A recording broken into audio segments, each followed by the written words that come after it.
Ooh, we're all over the place right now. Okay. No one's here yet, but when you get here, bear with me because this is my very first time going live on YouTube. So I don't quite know how this works yet. Okay. So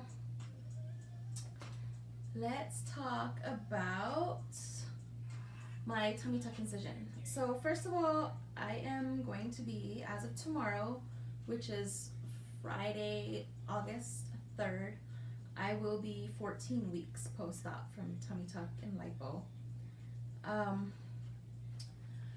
I've been discussing some things in on my surgery Instagram, and it seems like it's kind of a common thing, so I wanted to just make a video. I actually recorded something last night, but you guys, editing a video like literally sucks the fucking life out of you. Like, no joke, it's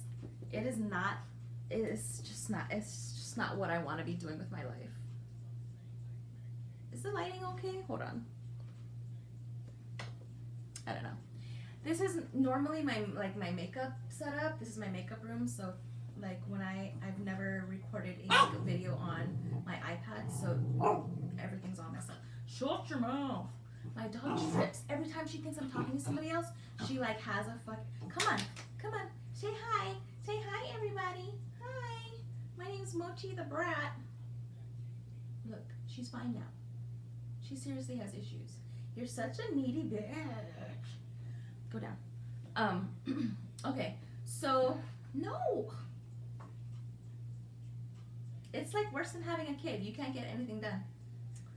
Okay, so I have been saying for I don't know how many weeks now that I think that I have dog ears. Now, there have been a few people who've chimed in who've been like, no, I don't think that's dog ears. I talked to Dr. Goico about it. He says he doesn't think that they're dog ears, that it looks like it's just like the collagen building up. So to continue to apply compression. So I'll show you guys in a minute what I'm doing for that now, because he didn't exactly tell me how to do it. So I'm just kind of winging it and doing it on my own. And I could ask him, but then I might wait a few days to get a response. So until I hear back from him, this is what I'm doing until he tells me to do something else. So this just kind of is just something that makes the most common sense to me, I think, at the moment. So anyway, God, she jumped out. Yes. Okay. So 14 weeks post-op, I'm gonna show you my incision. Hold on. Okay. So I went to the gym today, guys, and did some arms and cardio. So I just got out of the shower. All right. So I'm gonna show you. This is my incision. Don't want to show YouTube anything that's gonna make them get mad at me. Okay, do you see how dark that is there? Like, it's dark. Like it looks like a bruise. It still looks bruised. Do you see that? Some people's incisions are super light, super nice, and I don't know, guys. I just look like I got like kicked across the belly or some shit. Anyway, 14 weeks. These I found out, you see how I told you like these were super, super tight before? Well, you can feel them, and then you, like if you press on them, you can feel like my hip bone is literally like right under here. Like there's nothing left here, and then there's like that bulge of little chunky fat, and then again it's sucked out there. I believe, and correct me if I'm wrong, from my research, what I've heard is that these are called pleats, which makes sense, right? Like when when you sew something together and it's pleated. So that's what that looks like to me, unless I could be wrong. Shut your mouth. Oh my God. Go outside. Hold on, I'll be right back. Come on, get out. You're being a brat. Out. Go. I can't deal with you right now. Okay, so this side is not that bad as this side. So when you look at it, it's harder to see. Maybe I can lower you a little bit. Hold on. Okay, so when you look at it, there's still a little bulge here, but this side is really bad. Like, I can actually take my finger and just go, like, it looks like it could get cut off.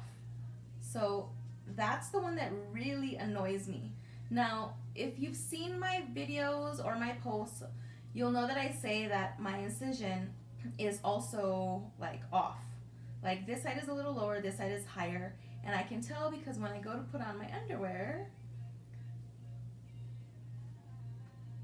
I can tell. Like, if I were to cover this with the bottom and then cover this with the bottom, this one sits much higher. Do you see that? I don't know if I gotta like in order for it to get like the right angle. Like, this is so awkward. Okay, so this side sits just a little higher. Now, I had mentioned in a couple videos that I wish, oh, this is it when I sit down, and this is the side. So see how deep that crease is when I sit, and then see this side. So that side doesn't really crease, but it bulges out. You see that right there? Whereas like this one doesn't really, but this one does. So those are that's like my gripe about my incision and my, the ends of my incision right now.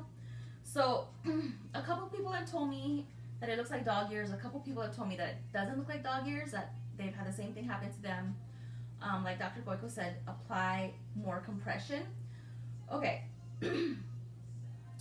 People have asked me, like, okay, why are you unhappy with the incision, like where it sits right now? Well, because normally when I do when I pull up my underwear, I usually sit it right about here. So to me, if it were just a little higher, I would have been extremely happy with it, because that's where I normally sit my underwear and that's where it feels comfortable. Now I know why he did it, because if he went up too high, right, and I wore like pants or something, like the incision might be showing. I get it. You don't want to like bring the incision up too high, just in case people want to wear really low cut like underwear or bathing suits or bikinis or whatever. But now with this, my options are only to wear something that I can have sit right on my hips. And I have to do that a lot just to cover up that bulge, that dog ear. But this side, I've been trying to massage this side out just to kind of loosen it up, because I don't like the way it's creasing. And I kind of want it to just kind of get even with this side. It's just so weird. It's like, I want this to be like this side, but I want this to be like that side. It's all thrown off. But another thing is okay, do you see where the incision ends right there? So I've got to pull my underwear down, right, to just cover the end of the incision. So if I do that now,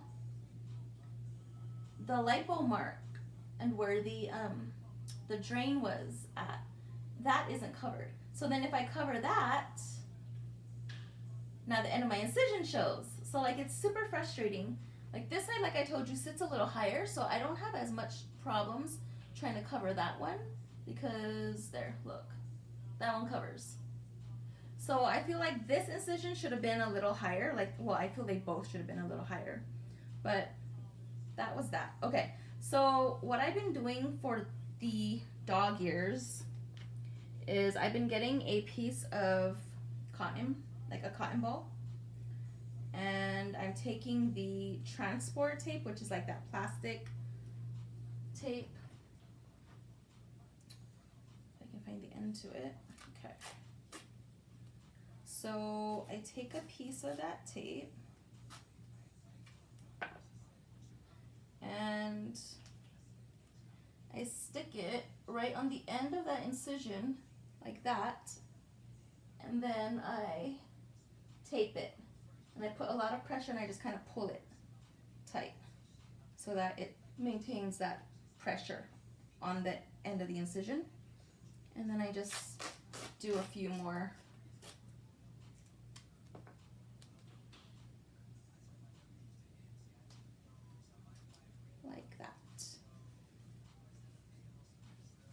And you can tape it more if you want to, but that's all I've really been doing. So, just like that.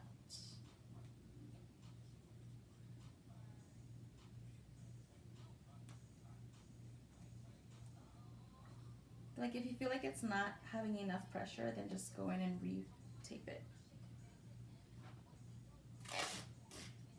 Ugh, it's not sticking, damn it. I just got out of the shower, so I put a little lotion on. Okay. Anyway, that's pretty much it. So that's what I've been doing to keep compression on the dog ears. And then I go in and I just get back in my faja. So I'm already at the 3-month mark. I'm going on 4, so that basically I don't have to live in the faja anymore. I can, well, I kind of was before, but like now if I'm not doing anything and I'm just home all day, or if I've just gotta like run errands but stay in the car, like I'll just stay in my faja all day as long as I can, unless I'm going out somewhere or I need to work or something. Then usually I'll like ditch the faja for the day. But as soon as I get home and I shower and I get back in it. But I know there have been a couple of people who've made comments who were like, oh, like that's just so minor, like I would love to have your stomach and this and that, and like those comments are nice, but you have to remember, like that's how we all felt at one point. Because I remember before my surgery, when I saw someone who had had surgery and they had little complaints that something wasn't right or something wasn't perfect, I'd be like, oh my God, what are they bitching about? Like they look great, you know, look at how that dress fits, and they don't have to worry about like rolls and stuff anymore. So I was one of those people who I was like, oh my gosh, like I would just be happy, like, you know, I would just be happy if I had that. But once you've had the surgery, you have to remember, like, you've already invested so much time and like mentally preparing yourself for this surgery that once you go in, you have such high expectations, and you spend a lot of time researching, a lot of time choosing your doctor, a lot of time dedicating yourself to the aftercare, just so that you can have results that you're going to be happy with. And by no means, like, don't get me wrong, I love that for the most part I can wear whatever I want now. The only thing is when I do stand up, I showed you guys this before, when I do stand up, like I do have that bulge on the bottom, like my lower tummy, like I have a short torso, so like I just have a donut right here. But like my lower tummy like still bulges, and I showed you guys on one of my Instagram lives that I know it's not swelling because when I bend over I can like you know, so like I know that's not swelling. I know that I'm aware that he doesn't do lipo in the front, so like all of this is still fat, you know, so that's why, like, sorry guys, I have underboots, but it's hot out here. Like I know that I have to be back in the gym. That's why I'm working. I'm already back in the gym. But when you devote so much time, so much energy, you spend thousands upon thousands of dollars to get the surgery done, and then you go through all of the pain, you know, like all of the mental like anguish, and some days you just want to cry because you're like, what did I do this for? Like, you get to a point where you're like, I get it, I'm super grateful and I'm thankful for, you know, what I look like now, but I wish that this was different. So someone had actually mentioned that on one of my posts. They were like, you know, we as women were so very critical, and I'm like, that's exactly what I was talking about last night in my video. But so I just kind of wanted to touch on that. If you haven't had your surgery yet, you'll see, like, you'll be that person too, where it's like you'd be so happy to have what you see other people having, but the moment you go through it yourself, you're just like, wait, like I wish this was different. I wish this could be fixed. And that's one of the things that I would say, there's pros and cons, right, to everything. There's pros and cons to staying in the States, going overseas to get it done. I chose to go overseas. I chose to go to DR because I couldn't find any surgeon here in the States that could give me the shape that I wanted. And I was already like thicker. I already had some shape, but everyone that I went to, that I had consultations with, a lot of their portfolios, a lot of their before and afters, people just look like SpongeBob SquarePants. I'm like, I'm not trying to spend all this money and then look like a square.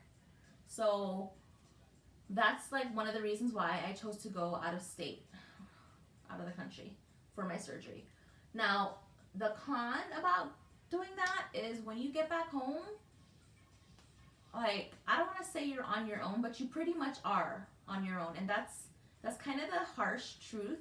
A lot of people don't really like to talk about that, but you really truly are on your own. Your doctor's not there. He's thousands of miles away. You can only, get in touch with him or someone from his office using like WhatsApp. And these doctors are a lot of times are very, like, they're bombarded with messages that he may not get to your message right away. So you're kind of like a lot of times waiting in limbo for an answer to like what to do, and you're just like, I need an answer now. So that's difficult because if you were to have your surgery in the States, you pretty much have access to your doctor right away. If I were to have stayed here in Vegas and got it done, or even if I went to LA or California, just a few hours away, had something like this happened where I got the dog ear or I just wasn't happy with something, it wouldn't be an issue for me to pop back into their office. In fact, I saw a YouTube video of a lady who had a dog ear, and she went into her doctor's office, and he, no joke, like put her under like local anesthesia and like just numbed, like you don't even have to be under any, like you don't have to be put to sleep. They just numb the area, and he just simply just cut that shit off. So it's a pretty simple fix, but not when you're thousands of miles away. You can't just pop into the doctor's office because, it just doesn't work like that. So that's kind of where I'm at right now at 14 weeks. I'm happy with my shape. I just wish a few things were a little different. But other than that, I think that's all I have to share about that. If you guys have any questions, or are you guys afraid of dog ears? Like, I didn't realize it was so common. Like, have you heard a lot about dog ears? Or if you have dog ears, let me know below. If you've had them fixed, let me know. Or if you thought you had a dog ear and you somehow did something and now you no longer have it, let me know what you did below, because I'm really interested to see what other people are doing, because like I said, this is like the only thing I can think of to do right now. He said add more compression, so I'm adding my little cotton balls and hopping back in my faja, and I'm hoping that works. Somebody said to get a corset. I have a corset, and then I also have a waist trainer, and I tried both. The problem with that is my incision is so low that the ends are popping out of the bottom of the corset. So it's not like, unless I get a corset to cover like all the way down here, halfway across my butt, I'm not going to get a corset that hits that problem area. So, yeah. Anyway, thanks for watching, guys. I'll talk to you guys later. Bye.